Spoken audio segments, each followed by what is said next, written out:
warahmatullahi wabarakatuh. Waalaikumsalam warahmatullahi wabarakatuh.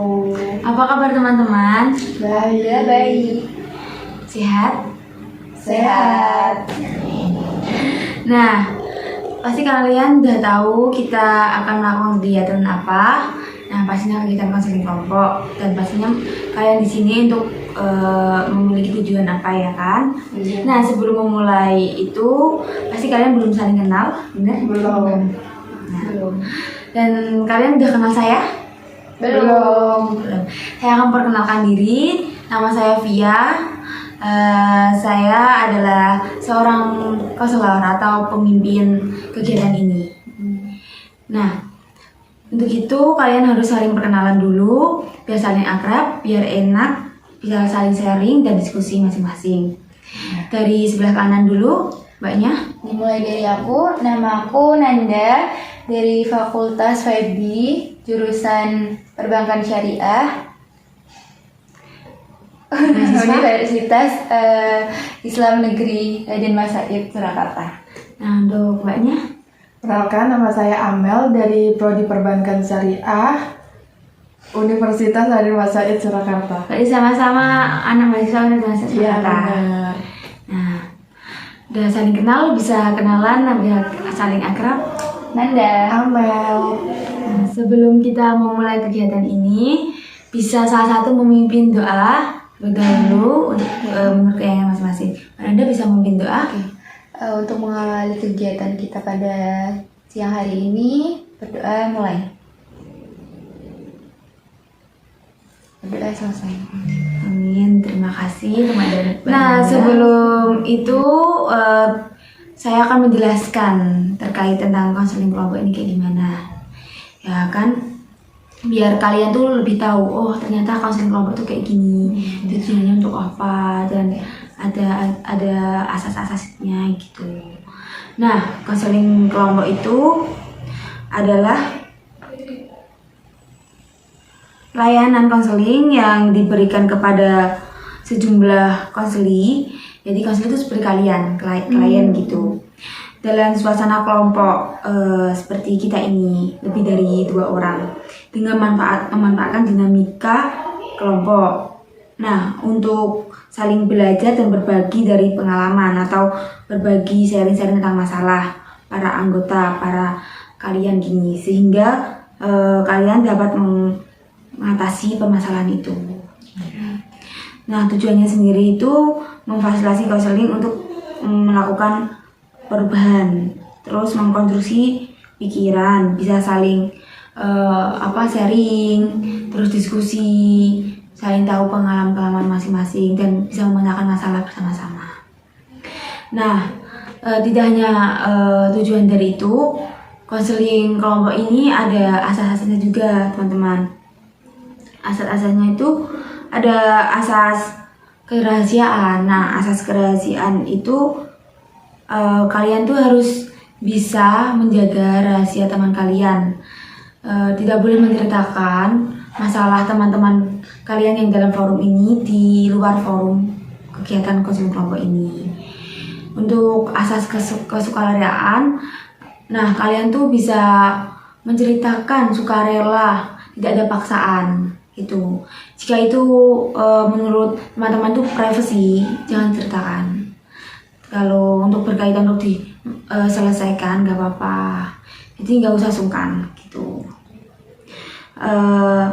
Untuk yang ketiga ada asas kegiatan, yaitu kalian diharapkan mampu secara aktif mengikuti kegiatan konseling kelompok kita pada hari ini. Itu. Setelah itu ada yang keempat itu asas kenormatifan. Nah, jadi itu asas kenormatifan itu seperti attitude. Kalian ketika Mbak Nanda cerita ada permasalahan, Mbak Amel nggak boleh memotong, biar Mbak Nanda menyelesaikan ceritanya gitu. Setelah itu bisa bergantian, saling menghargai. Jadi pahami teman-teman? Bisa. Nah, tadi kan ada asas kerahasiaan nih teman-teman. Iya. Nah, sebelum kita melaksanakan konseling kelompok ini, saya meminta kalian bisa bersumpah mengucapkan. Kalian bisa mengikuti saya, oke? Oke. Saya bersumpah Saya bersumpah akan menjaga kerahasiaan akan menjaga kerahasiaan apa yang diceritakan teman-teman saya apa yang diceritakan teman-teman saya di sini. di sini. Tidak akan saya bahas di luar tempat ini. Tidak akan saya bahas di luar tempat ini. Kapanpun, Kapanpun, dimanapun akan terjaga kerahasiaannya. Oke, terima kasih teman-teman. Tadi kan saya sudah jelaskan asas kerahasiaan kayak apa ya. Kalian harus siap menjaga kerahasiaan teman-teman masing-masing. Terima kasih. Nah, setelah biar kegiatan konseling kelompok ini bisa konsen, kalian bisa fokus di forum kelompok ini, konseling kelompok. Saya ada permainan buat kalian biar fokus, gitu. Toleh kanan, kalian bisa ngikutin omongan saya. Gitu. Toleh kanan, toleh kiri, kanan, kiri, kanan. Nah, oke. Setelah itu ada satu lagi permainan biar nggak tegang. Iya, siap. Nggak apa-apa, santai aja, relax. Ini nggak kayak ujian, santai. Aduh. Nah, tepuk tunggal, tepuk ganda, tunggal. Nggak apa-apa. Kita mulai lagi. Tepuk tunggal, ganda, triple. Nah, terima kasih. Gak apa-apa. Nah, setelah itu dalam konseling kelompok ini kalian akan menceritakan permasalahan. Nah, permasalahan itu akan diceritakan satu-satu. Jangan berbarengan, nanti aku pusing. Iya, Bergantian. Nah, bisa dimulai atau sweet? Bisa sweet? Gak apa-apa. Mbak Amel dulu aja. Oh, sebelah kiri. Nah, Mbak Amel dulu bisa menceritakan intinya dulu, Mbak. Inti permasalahannya itu apa? Permasalahan saya, akhir-akhir ini saya merasa minat belajar saya kurang selama ada perkuliahan secara online. Oke, berarti menurunnya belajar di Mbak Iya. Amel. Nah, untuk Mbak Nanda sendiri? Kalau untuk dalam perkuliahan ya, Iya. untuk minat belajar, jujur akhir-akhir ini kan saya padat kegiatan seperti kayak organisasi, terus ada part time kerja juga, jadi kayak untuk belajar dan ngerjain tugas itu bener-bener males, udah capek di kerja sama di organisasinya gitu. Nah, oke. Nah, bedanya Mbak Amel sama Mbak Nanda tuh kan Mbak Amel tuh emang gara-gara daring, jadi nggak begitu paham ya, benar. Benar. Jadi belajarnya tuh ngapain sih belajar gitu, benar. Soalnya daring. Iya, daring juga kayak nggak bermanfaat gitu. Nah, untuk Mbak Nanda tuh karena kesibukannya yang padat banget. Nah, saya akan menyelesaikan masing-masing nih masalahnya. Dimulai dari yang berat dulu ya. Mbak Nanda dulu. Nah, Mbak Nanda kan tadi kan karena sibuk organisasi, sekarang juga kerja sama kuliah ya, jadi nggak bisa bagi waktu sampai malas ngerjain tugas sama belajar. Bisa diceritakan secara detail, Mbak? Untuk Kok bisa malas tuh? Karena waktu atau Mbak Nanda tuh kayak malas belajar tuh gara-gara mager banget atau gara-gara bukan ke magernya, tapi kayak pulang dari kerja atau organisasi terus rapat gitu tuh langsung ya capek gitu loh, jadi kayak nggak ada waktu buat ngerjain, kan pulangnya malam gitu. Nah, setelah itu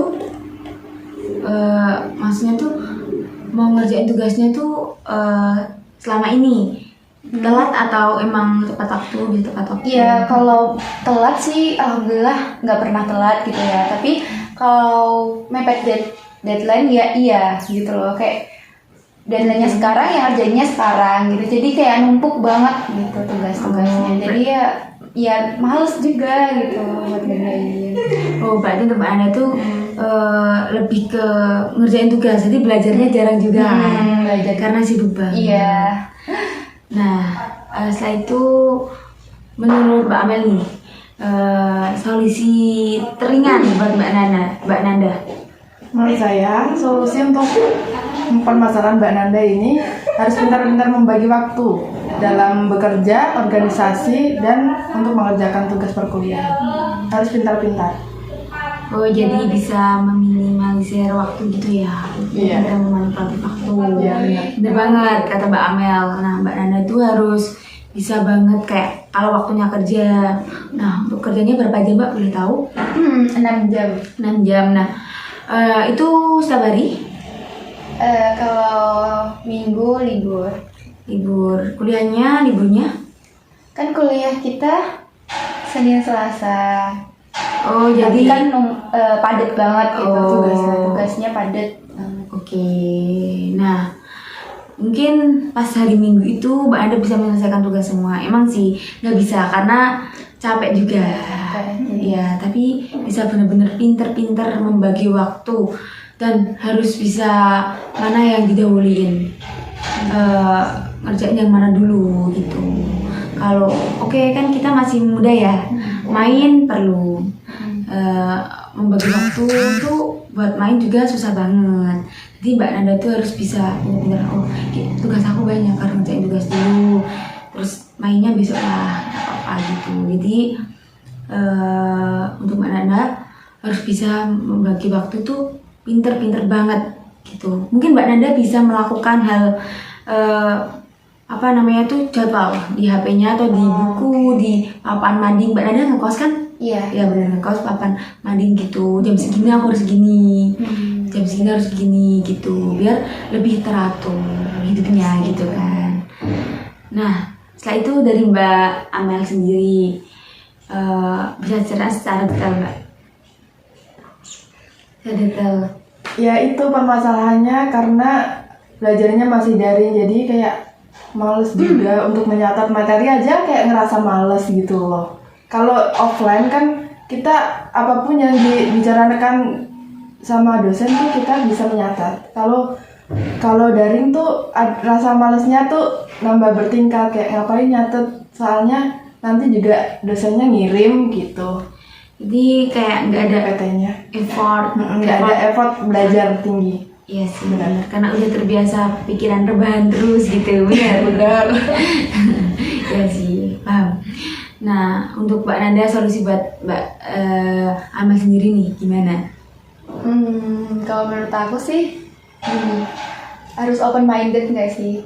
Karena kita itu kuliah kan untuk masa depan, maksudnya nata masa depan biar kita baik ke depannya gitu. Kalau kita malas-malasan sekarang ya kita bakalan di kemudian hari kita menyesali kemalas-malasan kita itu gitu.